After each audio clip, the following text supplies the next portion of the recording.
Halo semuanya, selamat datang di channel Midas Cuan. Nah, di channel ini kita bahas tentang investasi saham. Dan di video ini kita akan bahas kembali yaitu segmen Midas Baca Buku. Nah, di segmen Midas Baca Buku kali ini, kita akan membaca sebuah buku investasi. Nah, di segmen Midas Baca Buku ini sebenarnya adalah satu segmen yang kita dedikasikan khusus untuk teman-teman yang mungkin pengen belajar tentang investasi saham dari buku-buku yang bagus menurut kita ya. Dan mungkin tidak terlalu nyaman atau tidak paham apa yang dimaksud dalam buku tersebut. Karena buku tersebut kan biasanya ada dalam bahasa Inggris. Nah, jadi kita akan coba breakdown dan kita akan bikin beberapa poin-poin penting yang teman-teman bisa ambil ya. Dengan begitu teman-teman bisa memahami buku ini dengan baik. Nah, jadi di segmen Midas Baca Buku kali ini kita akan baca buku Common Stocks and Uncommon Profits. Nah, ini di request oleh salah satu followers kita di Instagram yang DM yaitu Bro Justin. Nah, di sini. Jadi kita akan bahas yaitu Common Stocks and Uncommon Profits. Nah, ini penulisnya adalah Philip Fisher dan buku ini itu tahun 50-an ya, tahun 1950-an. Dan Warren Buffett itu juga menjadikan buku ini salah satu buku yang direkomendasikan untuk dibaca. Jadi ada 20-an buku, kalau saya nggak salah, yang direkomend oleh Buffett. Dan salah satu bukunya adalah Common Stocks and Uncommon Profits. Nah, selain tentu saja Intelligent Investor. Apa sih perbedaannya kenapa Buffett juga rekomend buku ini? Seperti yang teman-teman tahu ya, Warren Buffett itu kan ketika dia berinvestasi awalnya, dia hidupnya berubah ketika dia mengenal buku Intelligent Investor. Nah, buku Intelligent Investor itu memberikan fondasi yang bagus ya. Jadi yaitu membeli sama dalam membeli sebuah bisnis, kemudian perbedaan antara spekulasi dengan investasi dan juga pentingnya margin of safety. Nah, itu hal-hal dibahas di dalam buku tersebut ya, buku Intelligent Investor. Dan Benjamin Graham itu kalau kita lihat beliau memang banyak membeli saham-saham yang secara balance sheet value itu murah, yaitu price to book-nya rendah ya. Kenapa? Karena pada saat itu ada Great Depression, ada krisis yang begitu besar. Jadi ketika krisis yang begitu besar, udah nggak lihat prospek ke depan mau gimana, yang penting survive dulu gitu kan. Banyak dari perusahaan itu harus gulung tikar, harus dilikuidasi dan sebagainya, sehingga harga sahamnya turun di bawah nilai buku. Nah, di bawah nilai buku artinya perusahaan kalau dilikuidasi dan dia bayar semua utang, ya masih ada sisa uang yang bisa dikembalikan kepada shareholder. Nah, that's why pendekatan seperti itu work. Tapi sering berjalan waktu ya. Waktu Buffett juga sukses dengan menggunakan cara yang diajarkan oleh Benjamin Graham. Tapi sering berjalan waktu, ketemu dengan Charlie Munger, baca bukunya Philip Fisher, akhirnya metode investasinya berubah. Kalau misalnya teman-teman ikuti timeline investasinya Buffett itu tahun 50-an, 60-an ya, itu dia mulai berubah untuk membeli company-company ya, untuk mencari company-company yang lebih high quality, yang bisa bertumbuh dengan jangka panjang. Nah, itulah yang dibahas dalam buku Common Stocks and Uncommon Profits. Yaitu adalah buku ini membahas bagaimana kita bisa menemukan saham-saham yang memiliki pertumbuhan yang besar dalam jangka panjang. Nah, jadi ini lebih menekankan pada kualitas dari bisnis, bukan hanya secara balance sheet value, tapi secara quality dan prospek dari bisnis tersebut. Nah, jadi sangat cocok dengan pemikirannya Charlie Munger pada saat itu, yang menginfluence juga Warren Buffett untuk akhirnya membeli quality business. Nah, jadi di buku ini, itu ada membahas 15 checklist penting untuk mencari company-company yang sesuai dengan kriterianya Philip Fisher. Dan sebisa mungkin adalah checklistnya ini semua terpenuhi. Kalau misalnya kita punya saham yang memiliki kriteria seperti Philip Fisher, menurut Philip Fisher sih, mau market crash, mau apa segala macam, company harusnya akan kuat. Itu jadi kita bisa hold dalam jangka panjang dengan waktu yang panjang dan tenang gitu. Nah, poin yang pertama adalah perusahaan harus punya room to grow yang besar. Jadi kalau misalnya kita mengincar pertumbuhan yang besar, ya tentu room to grow-nya ya, market yang dia bisa ambil juga harus sangat-sangat besar. Jadi bukan hanya market yang kecil gitu, atau room to grow-nya sudah terbatas. Jadi saya contohkan misalnya room to grow yang besar itu adalah misalnya ada sebuah wilayah gitu ya, ada sebuah wilayah yang dimana orang di sana itu belum ada yang pakai sepatu.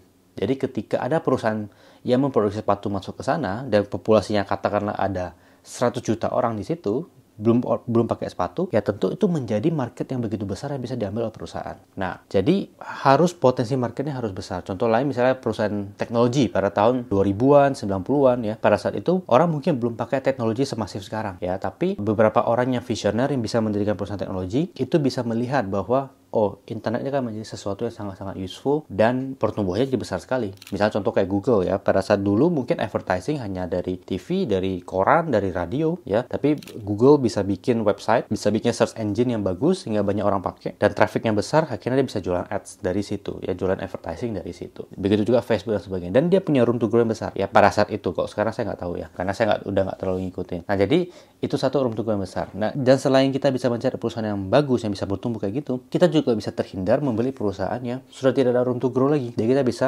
exclude, contohnya kayak Unilever. Nah, Unilever di Indonesia mungkin room to grow-nya sudah tidak terlalu besar. Kenapa? Karena semua orang sudah pakai sabun, semua orang sudah pakai sampo, sudah pakai sabun cuci piring, sudah pakai pembersih lantai, ya, pakai deterjen, sebagainya. Jadi room to grow-nya mau kemana lagi gitu. Berapa persen sih orang Indonesia yang tidak mandi, tidak cuci piring, tidak cuci baju? Harusnya sebagian besar itu sudah pakai, sudah tahu gitu. Jadi room to grow sudah tidak terlalu besar lagi. Dan selain tadi di Indonesia, mungkin dia nggak bisa ekspor lagi, nggak bisa keluar. Kenapa? Karena Unilever Indonesia kan subsidiaries dari Unilever yang global ya. Yang di luar negeri pasti juga sudah ada subsidiariesnya masing-masing. Jadi tidak bisa penetrate market di luar. Dan perlu diingat kalau room to grow yang besar bukan berarti bahwa tahun depan udah harus gede pertumbuhannya. Bisa jadi nggak, bisa jadi takes time ya. Takes time untuk dia akhirnya bisa grow. Tapi intinya trajektorinya, arahnya tuh benar untuk dia bisa growing. Jadi jangan hanya lihat tahun ini growing, tahun depan pertumbuhannya agak melambat, jual gitu. Enggak, yang penting secara trajektori itu benar bahwa dia mengarah ke atas, ya pertumbuhannya besar. Nah, yang kedua selain tadi pertumbuhan besar, yang kedua adalah tekad manajemen untuk terus tumbuh. Jadi ada tekadnya. Jadi manajemen tuh punya satu komitmen untuk bisa terus menumbuhkan. Ya, jadi kayak kalau misalnya contoh mesinnya, katakan sekarang mesinnya dia bisa produksi 100 piece per hari. Apakah manajemen masih akan nambah? Ya ketika misalnya produksi sudah mencapai 80. Ya, jadi kalau misalnya produksi sudah mencapai 80 kan artinya sedikit lagi itu sudah mentok gitu. Sehingga dia harus tambah lagi mesin baru. Ketika dia tambah mesin baru mungkin nggak dalam waktu cepat selesai kan, bisa 2 tahun, bisa 3 tahun baru selesai ya. Untuk bangun pabrik baru segala macam. Pesan mesin, karena pesan mesin mesinnya dari luar negeri mungkin bisa 6 bulan baru datang gitu kan. Nah, jadi apakah perusahaan manajemennya memiliki tekad untuk tumbuh ketika misalnya room to grow-nya sudah, ini mesin saya sudah mentok nih kapasitas, apakah mau tambah lagi atau tidak? Jadi kalau misalnya room to grow-nya besar tapi manajemen tidak mau nambah terus, bertumbuh terus, ya kita nggak bisa riding kan company itu. Sehingga akibatnya apa? Akibatnya bisa disalip sama perusahaan lain yang mungkin manajemennya punya tekad dan room to grow yang besar juga untuk tumbuh gitu. Jadi bukan hanya room to grow, tapi manajemen juga punya tekad untuk terus tumbuh. Dan itu nggak bisa kita lihat hanya dalam 1-2 tahun. Harus kita lihat beberapa tahun. Dan mungkin kita belum bisa langsung tahu jawabannya sekarang gitu. Seiring berjalannya waktu baru kita bisa tahu. Berikutnya adalah apakah perusahaan memiliki research and development yang efektif. Nah, jadi contoh dari hasil dari research and development adalah perusahaan bisa memproduce produk-produk baru dan diluncurkan ke market. Jadi saya ambil contoh misalnya Sido muncul. Jadi bukan berarti saya merekomendasikan Sido muncul, tapi saya sebuah contoh saja. Sido muncul produknya apa sih? Jamu kan, jamu farmasi. Tapi kalau misalnya kita lihat ya, meskipun produknya jamu farmasi, tapi bentuknya tuh bisa beda-beda. Dari awalnya mungkin bubuk ya, kemudian berubah jadi kapsul ya, kemudian jadi saset, kemudian jadi minuman, dan seterusnya. Bahkan sekarang jadi permen. Ada permen tolak angin. Jadi manajemen mencoba untuk berbagai cara untuk testing produk baru yang diluncurkan ke market. Terlepas dari produk itu sukses atau tidak, kita sama sekali tidak tahu kan. Yang penting kita bisa lihat bahwa manajemen mengupayakan untuk mencoba testing produk baru yang diluncurkan ke market. Sehingga artinya bisa jadi manajemen yang memang memiliki tekad untuk terus growing, dan dia punya research and development yang bekerja untuk itu gitu loh. Jadi dengan demikian, somehow pasti bisa aja ketemu beberapa formula yang akhirnya bisa memberikan winning product ya bagi perusahaan. Kayak dulu misalnya mie instan dulu Nissin di Jepang yang pertama kali meluncurkan produk mie instan. Awalnya mie instan yang dalam bentuk kemasan biasa, akhirnya dibikin dalam bentuk cup, dan sekarang kalau bisa di Jepang lebih besar penjualan cup daripada penjualan mie instan yang dalam kemasan. Nah, jadi karena ada research and development atau mungkin inovasi baru, sehingga dia bisa men-testing produk baru ke market. Nah, berikutnya adalah above average sales organization. Nah, ini menitik beratkan mencari tahu apakah perusahaan memiliki sales organization, tim sales yang sangat-sangat bagus. Jadi dari mana taunya? Apakah misalnya trainingnya kah? Apakah programnya kah? Ya, nah tentu ini kita nggak bisa langsung tahu ya. Pasti kita nggak mungkin langsung tahu, bisa langsung kelihatan di awal. Tapi beberapa cara supaya kita bisa tahu adalah kalau misalnya kita punya teman atau punya keluarga yang bekerja di perusahaan itu, coba aja tanya, bagaimana sales trainingnya mereka, program salesnya bagaimana, dan jualannya lewat apa segala macam. Jadi kalau misalnya kita bisa tahu, ya tentu itu kan jadi satu valuable information yang kita bisa pakai gitu ya. Nah, jujur saja saya di sini yang above average sales organization saya belum banyak terlalu praktekkan di sini. Jadi saya mungkin ke depan baru akan saya coba cari. Tapi sekarang saya belum punya terlalu banyak contoh. Ya mungkin teman-teman yang punya pengalaman atau punya kenalan yang mungkin bekerja di bagian sales dari beberapa perusahaan, coba tanya. Atau teman-teman sendiri yang bekerja di situ, coba sharingkan, mungkin bisa share ke kolom komentar. Jadi kita bisa sama-sama tahu. Nah, berikutnya adalah hubungan dengan pegawai. Nah, di sini kalau misalnya hubungan dengan pegawainya baik, ya, maka pegawai-pegawai itu, karyawan-karyawan itu akan cenderung bekerja dengan lebih baik. Jadi tidak banyak demo, tidak banyak minta tuntutan ini itu, tidak banyak mogok dan sebagainya. Nah, jika misalnya pegawai itu merasa dihargai, pastilah produktivitas mereka itu juga akan meningkat. Ya, jadi mereka juga akan mengupayakan. Ya, pasti mereka akan segan juga gitu loh. Nah, beberapa contoh mungkin teman-teman sudah tidak asing bahwa Astra misalnya punya program pegawai yang sangat-sangat baik, punya treatment terhadap pegawai yang baik. Jadi, bagi Astra yang saya tahu adalah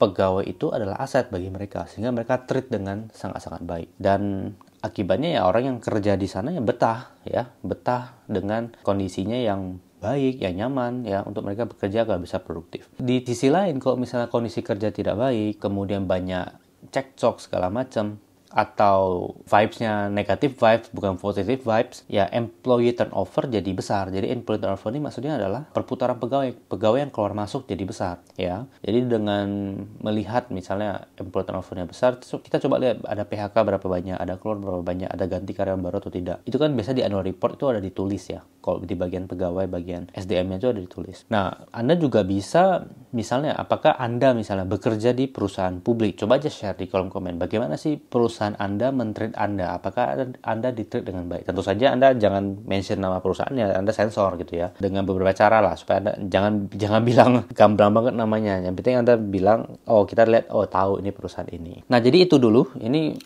sudah ada 5 poin. Jadi nanti akan ada 3 part. Ini part pertama 5 poin, part berikutnya 5 poin berikutnya, dan part ketiga adalah 5 poin terakhir. Jadi thank you semuanya sudah nonton, dan 5 poin ini teman-teman bisa coba praktekkan. Dan untuk mendapatkan informasi dari sini ya kita memang tidak bisa langsung tahu. Ya tetap harus tanya ke orang ya, ke misalnya ke teman yang bekerja, ke karyawan bekerja yang bekerja di situ, atau ke supplier dan sebagainya. Baru kita bisa melihat ya bagaimana informasi-informasi ini. So thank you semuanya, sampai jumpa di part berikutnya.